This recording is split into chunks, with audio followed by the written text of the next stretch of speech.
Attendez, vous croyez encore que les araignées vous montent dessus la nuit pour vous piquer? Attends, bougez pas, je vais vous montrer une chaîne, ça s'appelle C'est vrai ce mensonge, vous allez comprendre.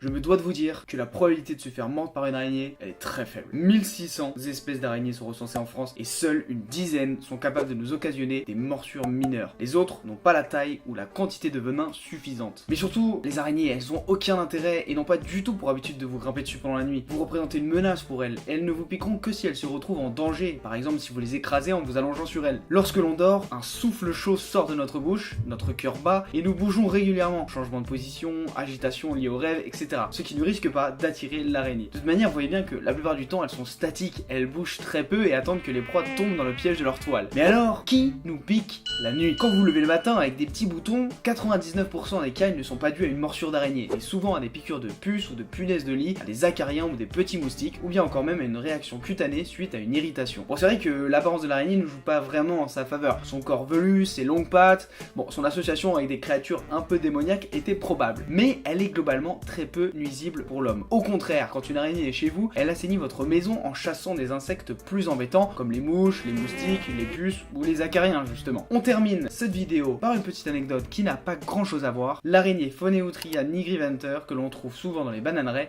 peut provoquer en mordant sa proie une érection qui peut durer plusieurs heures. Voilà, bonne journée à vous. Allez, prenez garde aux vrais mensonges et aux fausses vérités, et je vous dis à la semaine prochaine.